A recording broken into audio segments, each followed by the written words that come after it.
Olá, eu sou a Leila Sterenberg e começa agora o Meio Tempo, programa da Escola de Comunicação, Mídia e Informação da Fundação Getúlio Vargas, a FGV-SMI ou FGV Comunicação. Se você tem rede social, e quem não tem, né? Você já percebeu que quando chega o verão, o carnaval se aproxima, começa-se a dar mais atenção ao corpo, à boa forma. E você já reparou que é sobretudo a respeito do corpo das mulheres que mais se comenta? Se o corpo fala, aquilo que se fala sobre o corpo diz muito sobre a nossa cultura e a nossa sociedade.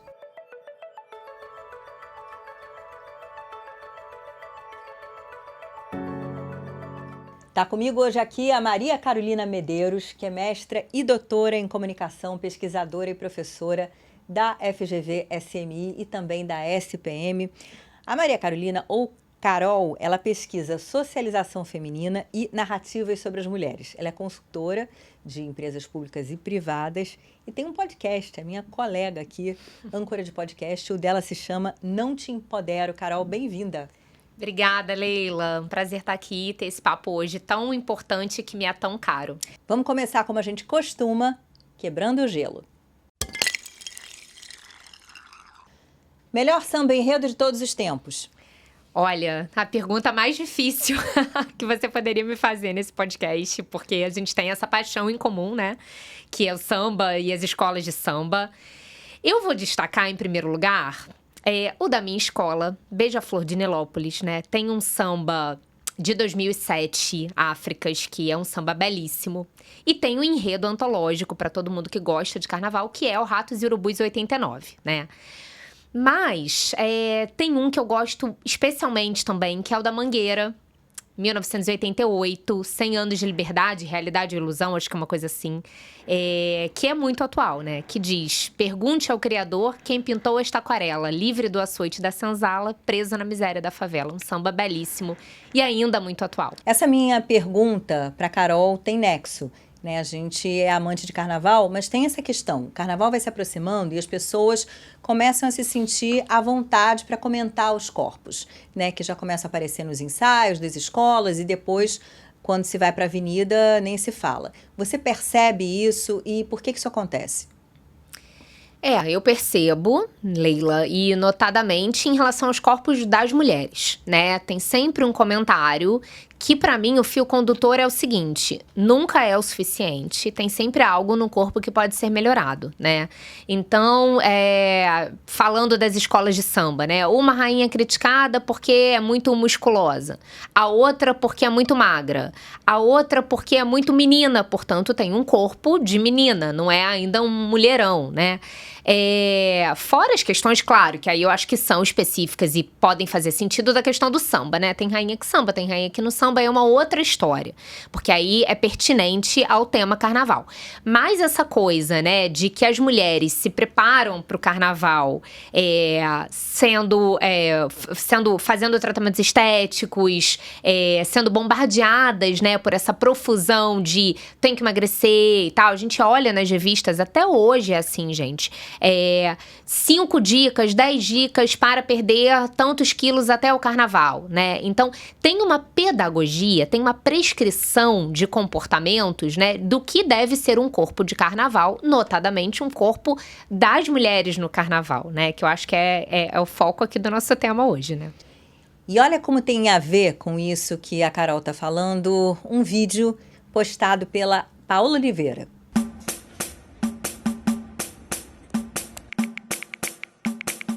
Como você se prepara para o carnaval? Tem algum segredo? Não vai fazer dieta? Tem algum segredo? Precisa secar, hein? Tá grávida?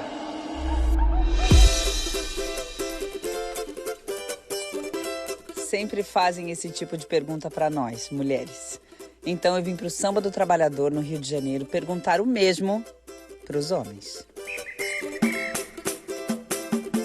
Como é que você se prepara para o carnaval? Tomando muita cerveja, muito samba e muita alegria. Um shortinho pra mostrar o bronze e muito glitter. Paola, eu tenho que me despreparar para o carnaval, porque eu já sou tanto. Você faz alguma dieta pro carnaval? Não. E não deixa de comer nem um churrasquinho? Não. Não faz Como é que você vai no carnaval sem fazer uma dieta? Eu me entrego ao álcool de uma forma fabulosa. Com levantamento de copo, né? Não faz uma dietinha? Não, dietinha não. Não precisa comer nem um churrasquinho, nada? Não tira um choppzinho? Eu deveria fazer uma isso. semana antes? Não. Qual é o corpo ideal pra sair do carnaval? Magro, né? Magro, bem. Magro? Corpo com pouca roupa. Porque o corpo pode ser qualquer um. E se a gente vivesse um carnaval diferente esse ano? Com menos julgamentos e mais alegria.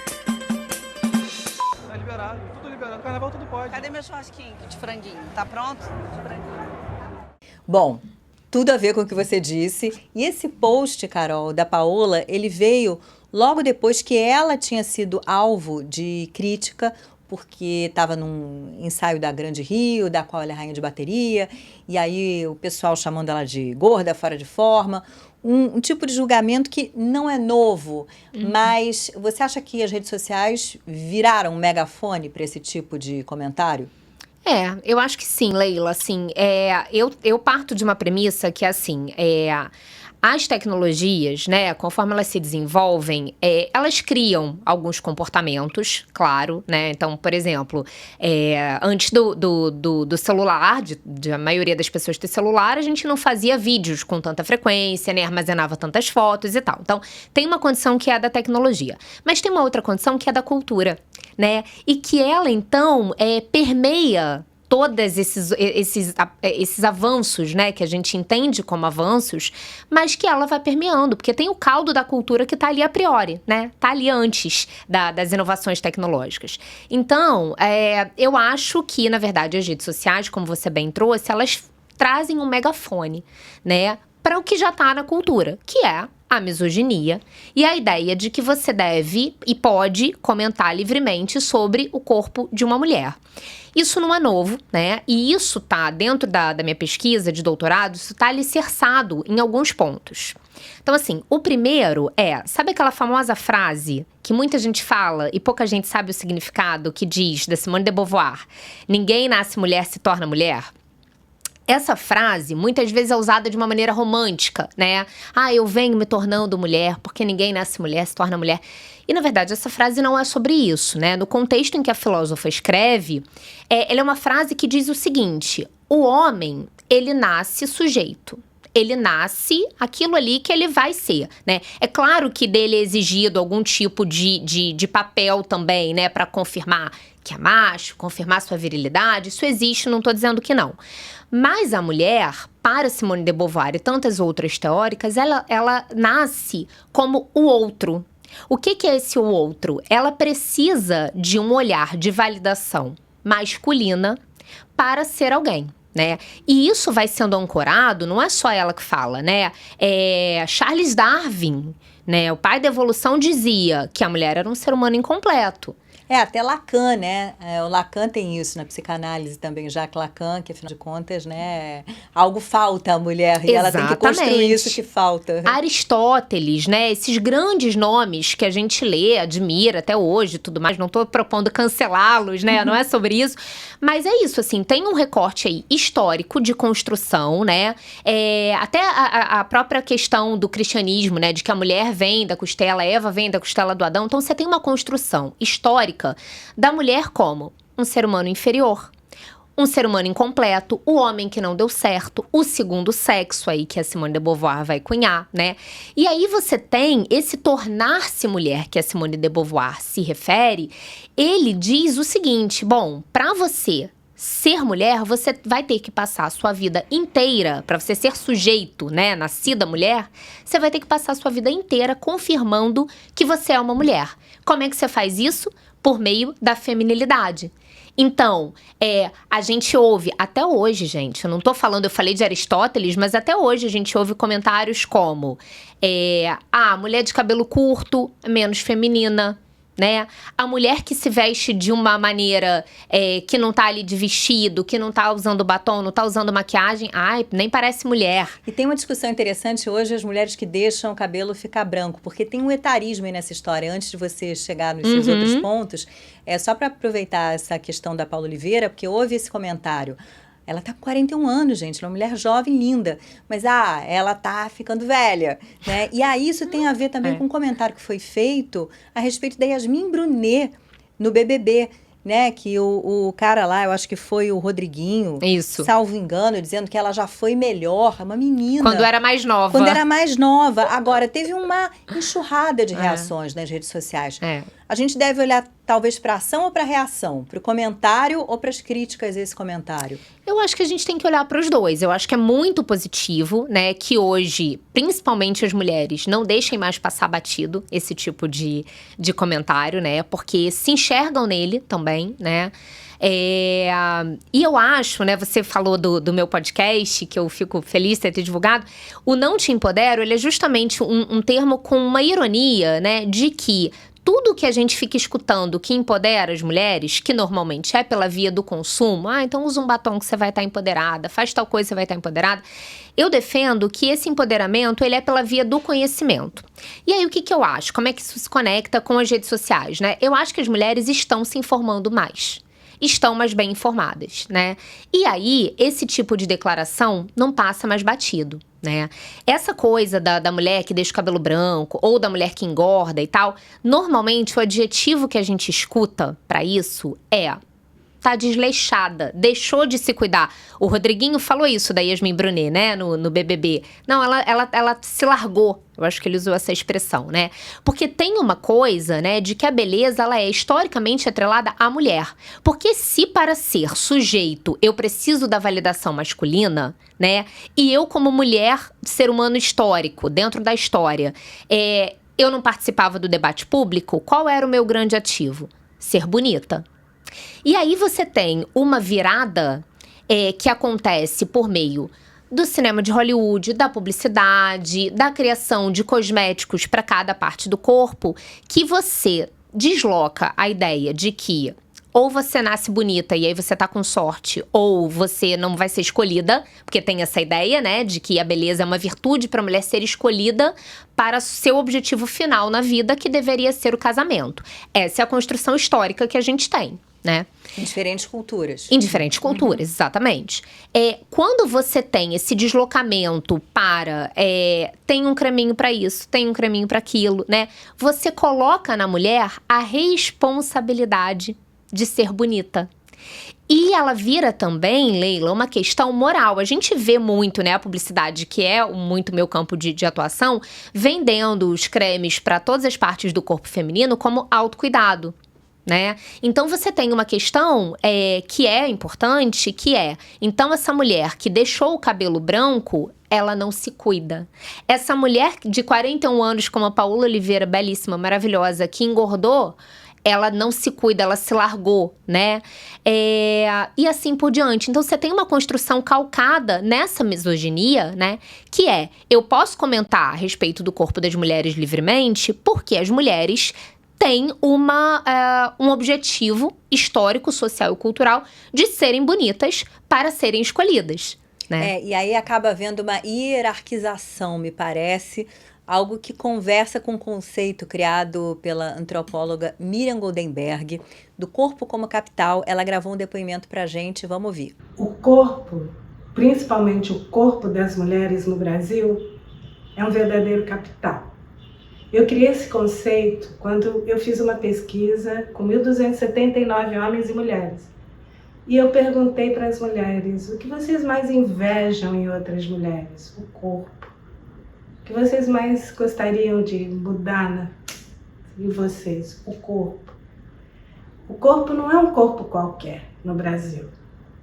Esse corpo capital é o corpo jovem, é o corpo magro, é o corpo em forma. É o corpo sexualizado e sensualizado. O Brasil é considerado, fora e dentro do país, o campeão do sexo. E essa imagem sexualizada transborda principalmente no carnaval. Então, essas mulheres que exibem os seus corpos no carnaval acabam aparecendo dentro e fora do país como a imagem, o retrato do Brasil.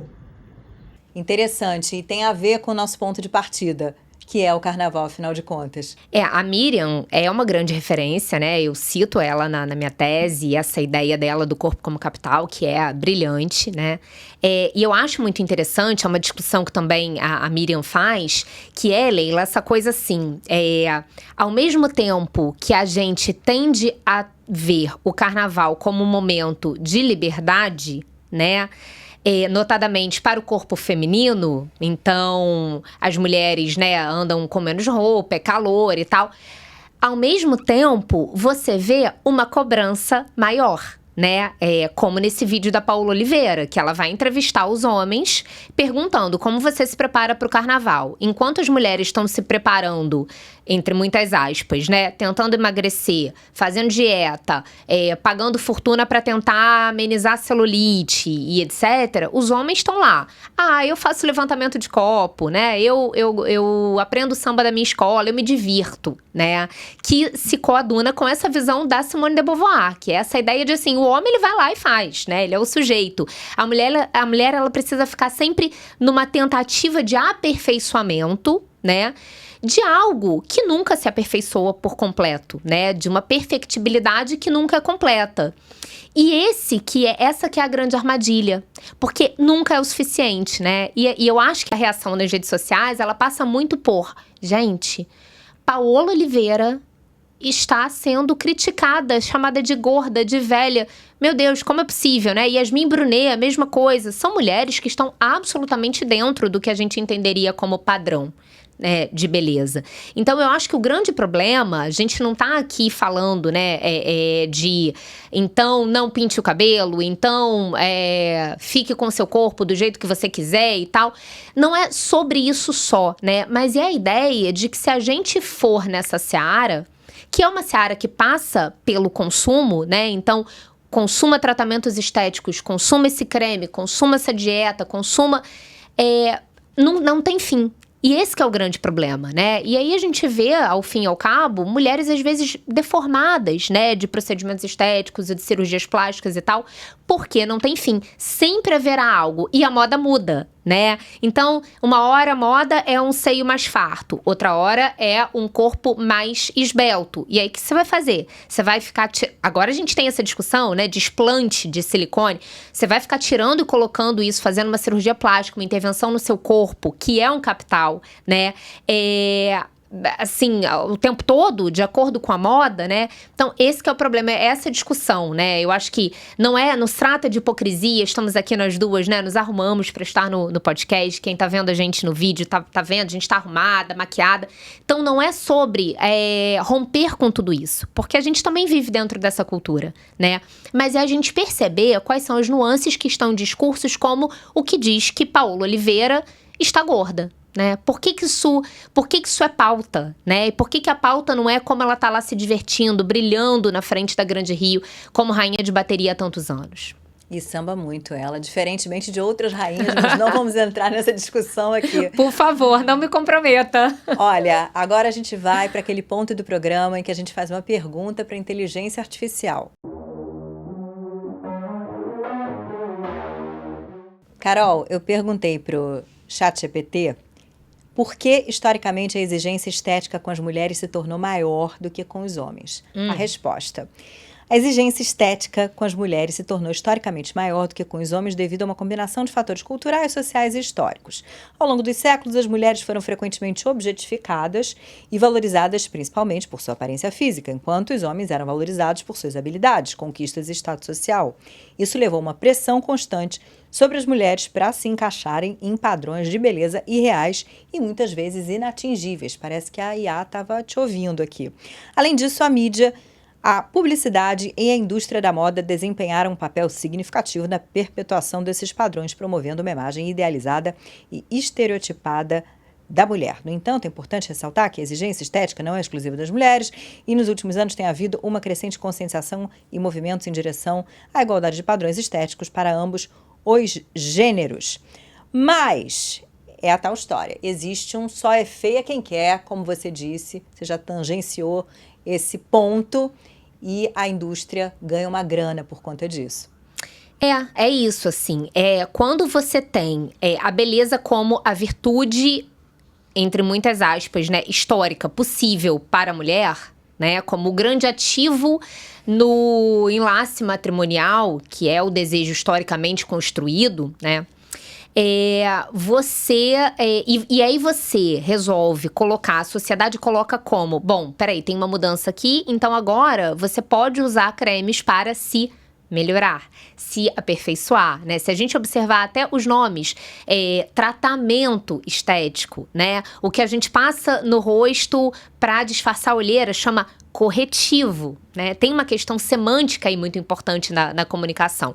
Então, você transforma essa beleza que antes era inata, ou você tinha ou você não tinha, em algo que pode ser adquirido.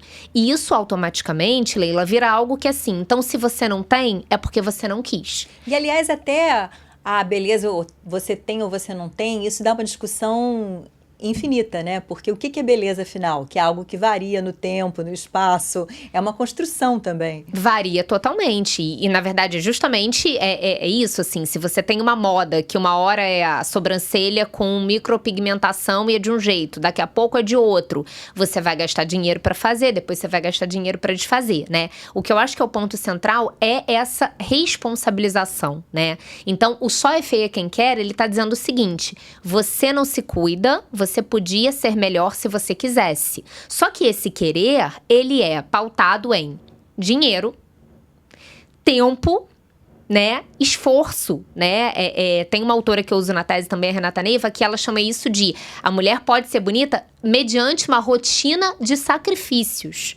Né? E aí é o tempo também que a gente... Eu digo que é misoginia porque é o tempo que a gente deixa de dedicar a outras coisas, né? Deixa de dedicar a uma atividade de lazer que nos faça bem, né? Deixa de dedicar ao seu tempo com a sua família. Deixa de se dedicar a um curso, por exemplo. Então, assim, gente, é muito comum que uma mulher leve 1 hora para se arrumar antes de ir para o trabalho. Né? Um tempo que os homens não desprendem, não precisam desprender, né? E aí isso me remete à reengenharia do tempo, que é proposta pela Rosisca Darcy de Oliveira.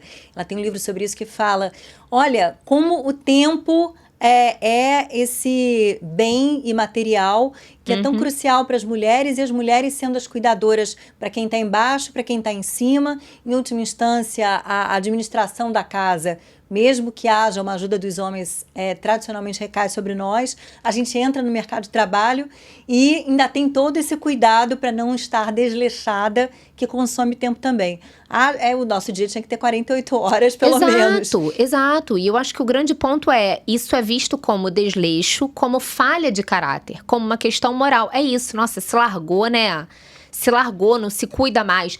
E é inatingível, Leila, porque a gente vê, né, além da Paula Oliveira e da Yasmin Brunet, 2 mulheres belíssimas que a gente viu aí recentemente sendo atacadas e criticadas, a gente vê mulheres morrendo em mesas de clínicas de estética improvisadas no quintal, né, e morrem fazendo uma lipoaspiração, e aí você olha e fala, gente, onde que essa mulher entendeu que ela precisava de uma lipoaspiração? Uma mulher absolutamente magra, né? Com um corpo atlético e tudo mais, mas que ela entende que ainda tem alguma coisa ali que ela tem que tirar. Isso é muito sério, né? Não é aqui uma ode contra maquiagem, nada disso, né? Mas é pra gente pensar, porque senão a gente vai na onda. E a gente vai na onda de tudo e cada hora a moda é uma. Isso é muito complicado. E aí, em relação ao que o ChatGPT te disse, eu concordei até quase a última linha. Fiquei aqui pensando até, nossa, eu devo ter alimentado esse ChatGPT em algum momento. Mas assim, eu acho que hoje tem uma discussão, né, de que... É claro que assim, em relação aos homens... tem uma questão que é muito brasileira do asseio. Então, o homem que usa barba tem que estar com a barba parada, né? Tem que estar com a unha cortada. É claro que isso existe. O problema é a desproporção. Há uma desproporção gigantesca, né? No tempo que é exigido, é demandado que a mulher depreenda. E a gente acaba, de alguma maneira, por mais que o conhecimento empodere, a gente acaba precisando se adequar, porque nós somos seres sociais, queremos viver nessa sociedade, não queremos ser vistas como desleixadas, mal cuidadas, né? Então tem um fio condutor aí histórico, que eu acho que só com muito conhecimento é que a gente começa a conseguir questionar e entender, olha, isso aqui eu vou fazer, mas isso aqui é demais pra mim. E o problema é quando vira um transtorno e tem consequências físicas, eventualmente leva ao suicídio, né? Porque aí tem depressão associada com anorexia, por exemplo. Uma reportagem recente reproduzida pelo Globo, ela originalmente é do El País, com levantamento feito pelo Hospital da Universidade de São Carlos de Madrid, dizendo que de 10 casos de distúrbio alimentar, você tem 9 mulheres. É um fato relevante. É um dado que não pode ser desprezado, que nos ajuda, né, nessa explicação de que é coisa de mulher, né? Então, quando a gente fala beleza é coisa de mulher, né? Realmente é coisa de mulher, porque historicamente se empreendeu assim, né? As mulheres são as maiores vítimas dessas disforias, né, em relação ao corpo.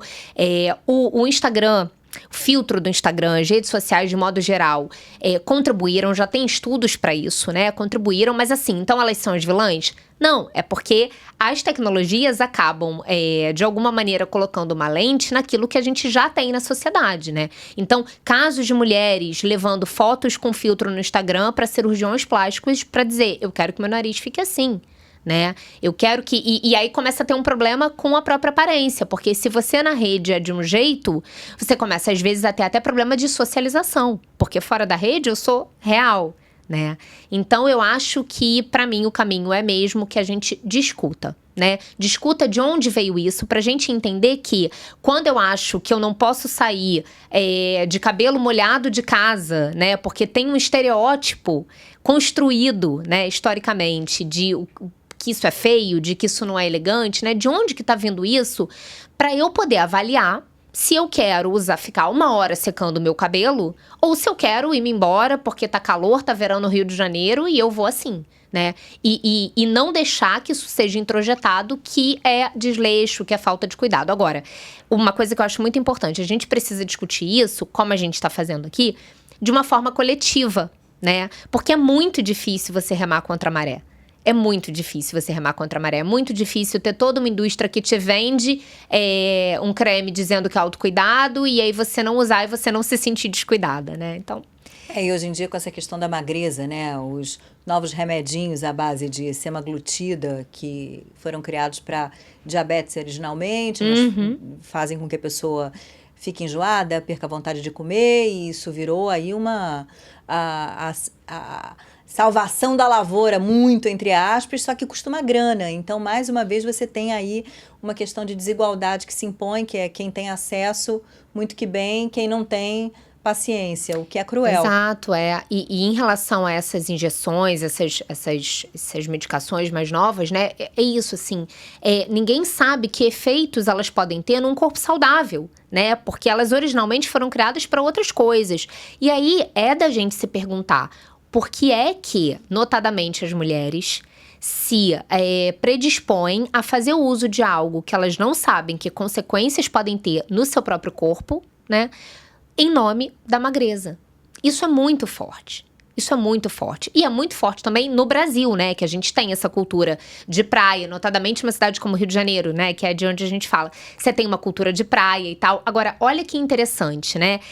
Você tem um 2 pesos e 2 medidas, porque na medida em que a gente, a propósito de carnaval, a gente fala de uma coisa, de uma certa liberdade, né?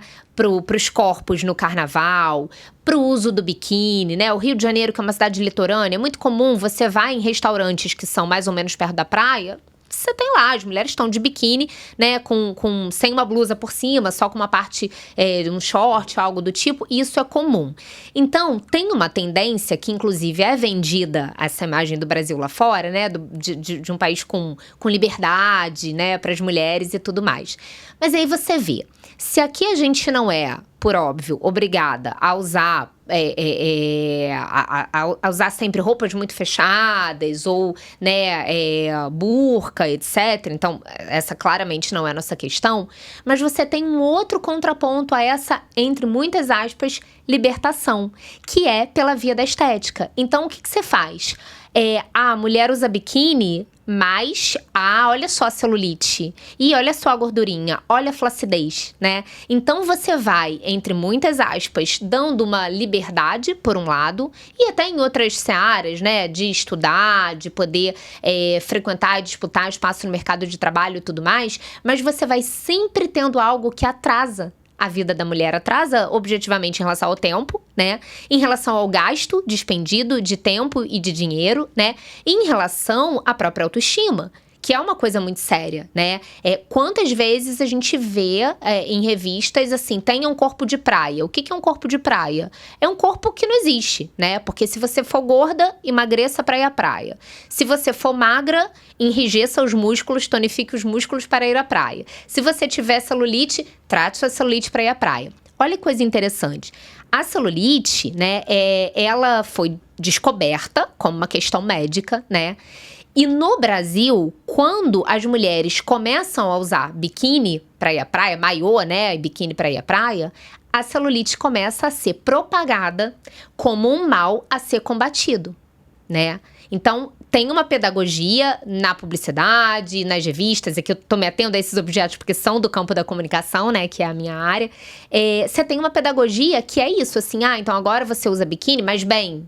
Veja bem, não é qualquer corpo que vai ficar bem no biquíni. Só se, né, você fizer tratamento para celulite que foi... que era uma coisa só, uma coisa do corpo, né? Não tem nada de errado nela em si mesma. Mas aí ela é vendida como um mal a ser combatido, né? Então, a gente vê nas próprias propagandas das clínicas de estética, né? Combate a celulite, combate a flacidez, combate, tratamento da gordura localizada, né? Então, há sempre algo a ser corrigido, a ser tratado, a ser aperfeiçoado, né? Seja no corpo, seja no comportamento, né? Então, acho que também tem um quê ali da Paola Oliveira incomodar quando ela diz eu vou sambar assim mesmo e eu tô assim, eu tô feliz, né? Então, eu acho que são coisas pra gente pensar. Sobre a exposição do corpo, você me deu o gancho para chamar mais uma participação da Miriam Goldenberg. Eu pesquisei outras culturas,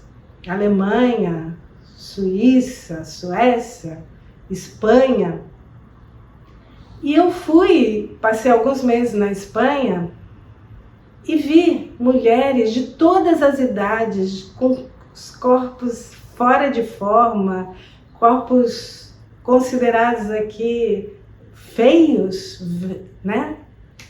Nuas das praias, completamente nuas. Mulheres de 90, mulheres de 50, mulheres fora do padrão.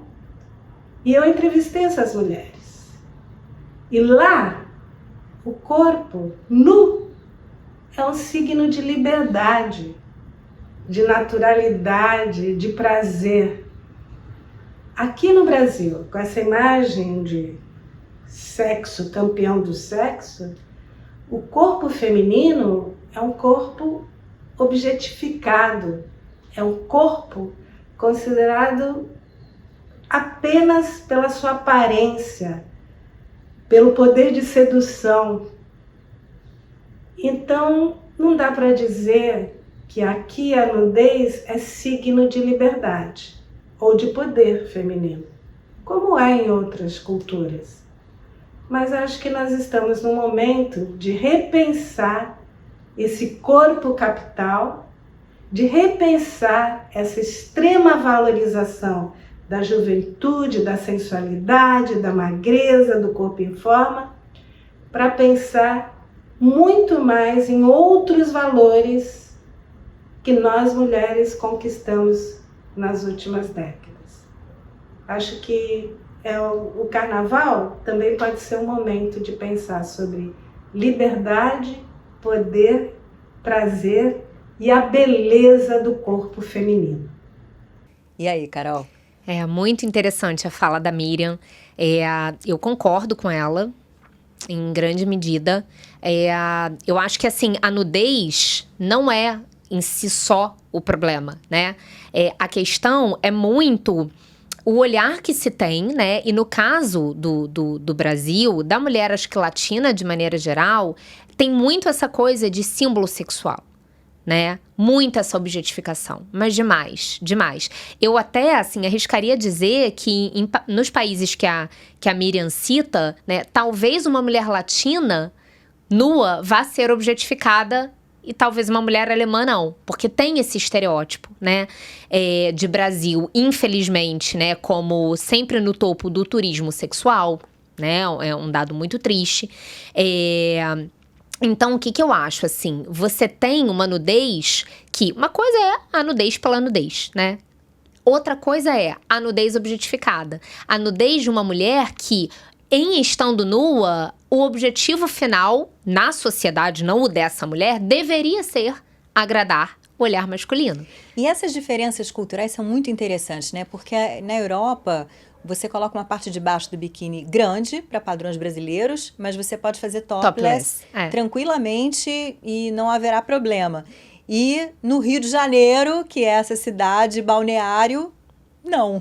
Pois é, essa coisa do topless é muito interessante, assim, porque realmente é um tabu pra gente. E vira uma questão no carnaval também. É um tabu, sem dúvida. Mas, de novo, eu acho que a gente não pode pensar nisso sem pensar a cultura como um todo. Porque eu me lembro que o deputado Carlos Mink, no ano passado, há uns 2 anos, teve uma mulher que saiu algemada da praia, né? Porque tinha feito topless. E aí ele quis, então, propor uma lei para dizer, não, pelo amor de Deus, essa mulher não tem que ser criminalizada e tal.